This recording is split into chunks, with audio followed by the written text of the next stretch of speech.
तो फ्रेंड्स, आज की इस वीडियो में हम आप लोग को बताऊंगा लघुत्तरीय प्रश्न का पार्ट 2 वीडियो है या पार्ट 2 वीडियो, और या पार्ट 2 में वीडियो में हम 16 से लेकर जितने भी क्वेश्चन है सभी का क्वेश्चन का आंसर सॉल्व करेंगे। चलिए क्वेश्चन नंबर 16 से आगे बढ़ते हैं।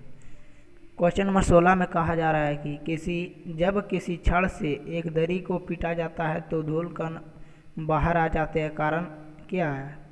तो इसका आंसर होगा, जब हम दरी को पीटते हैं, लिख लीजिए आप, हम बोल देते जब हम दरी को पीटते हैं, दरी जो है पहले विराम अवस्था में रहता है और उसका धूल कण भी विराम अवस्था में रहता है।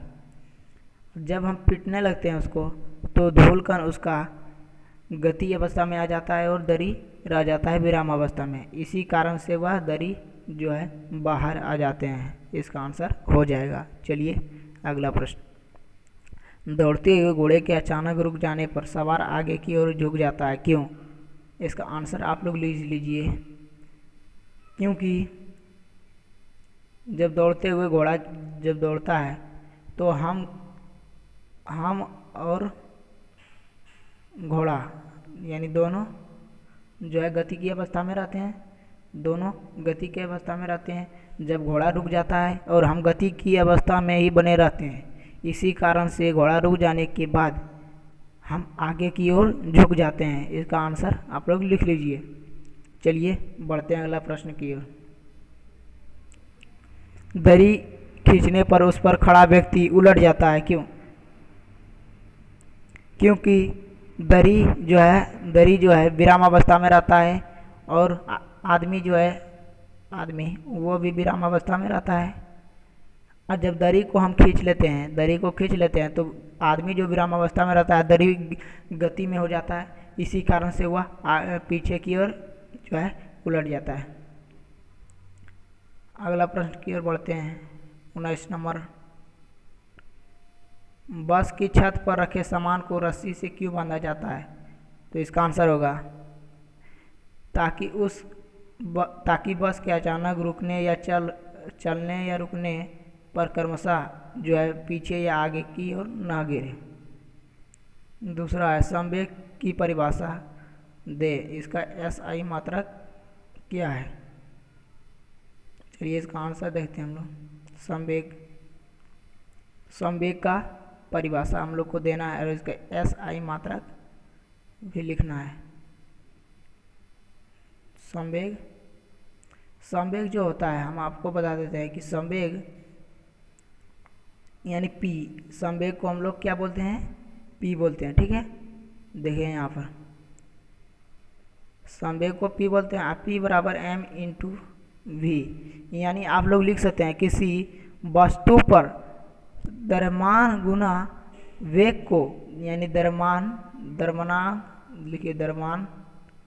गुना वेग को गुणनफल को संवेग कहते हैं। और इसका जो है SI मात्रक, मास का क्या होता है? kg, और वेग का होता है kg मीटर प्रति सेकंड। इसका आंसर हो जाएगा kg मीटर प्रति सेकंड। इसका SI मात्रक kg मीटर प्रति सेकंड SI मात्रक। चलिए अगला प्रश्न। न्यूटन के द्वितीय नियम को लिखकर उसकी व्याख्या करें।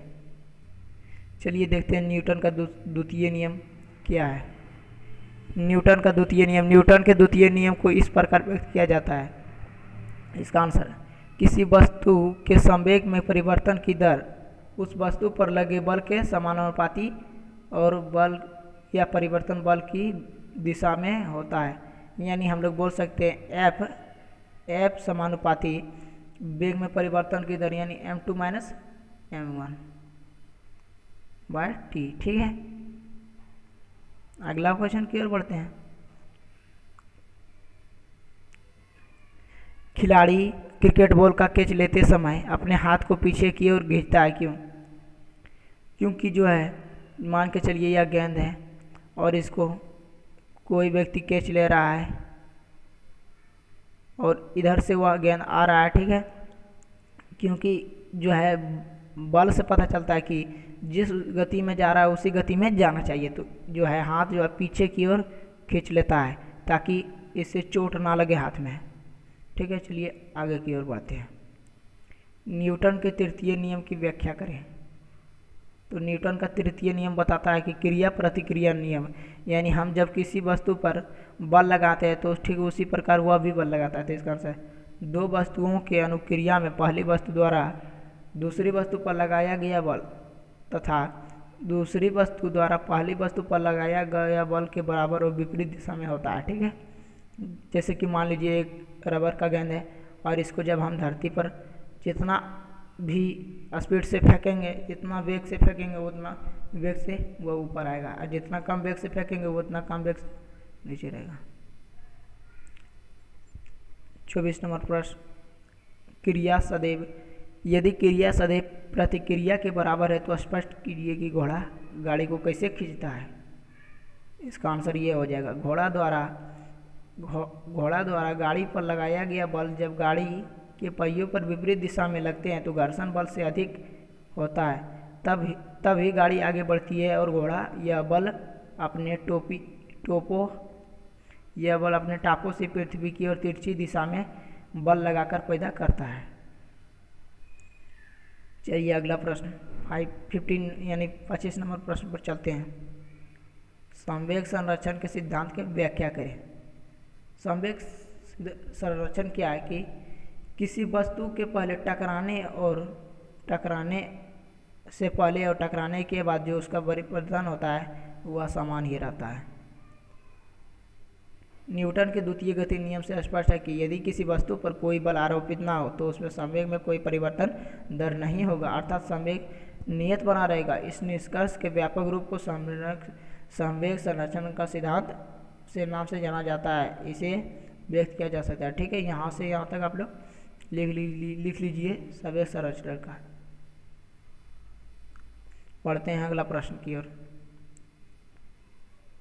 अगला प्रश्न की रॉकेट या जेट विमान वायुमंडल रहित आकाश में कैसे चलता है। तो यह भी आपका हो जाएगा न्यूटन के तृतीय गति नियम के अनुसार ही चलता है।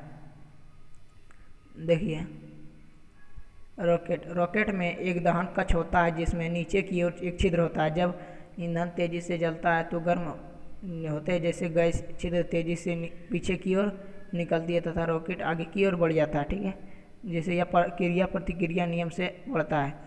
देखिए यहाँ पर छिद्र है, जैसे यह निकलता है यानी इधर से बल लगता है तो रॉकेट उधर की तरफ चल जाता है। ठीक है, जैसे इधर प्रतिक्रिया होता है तो उधर क्रिया होता है, इसी प्रकार रॉकेट से निकलता है। चलिए अगला प्रश्न की ओर। अगला प्रश्न में है 27 नंबर प्रश्न है कि एक अग्निशमन कर्मचारी को तीव्र गति से बहुतायत यात्रा में पानी फेंकने वाले रबड़ की नली को पकड़ने में कठिनाई क्यों होती है। इसका आंसर होगा, रबड़ की नली से बहुतायत मात्रा में पानी तब ही निकलता है जब उस पर नली द्वारा आगे की ओर जो है बड़े परिमाण का क्रिया बल लगे होते हैं। इसके उत्तर में पानी भी नली पर पीछे की ओर उतने ही परिमाण का प्रतिक्रिया बल लगाता है। इस बल के कारण पानी जो गति के चाहती है। आपको यहाँ तक आंसर लिख लेना होगा। 28 नंबर प्रश्न की ओर बढ़ते हैं। एक लड़का सड़क पर खड़े ट्रक को धक्का लगाता है परंतु ट्रक गतिशील नहीं होता। क्यों? क्योंकि ट्रक में जो है उसका द्रव्यमान अधिक है।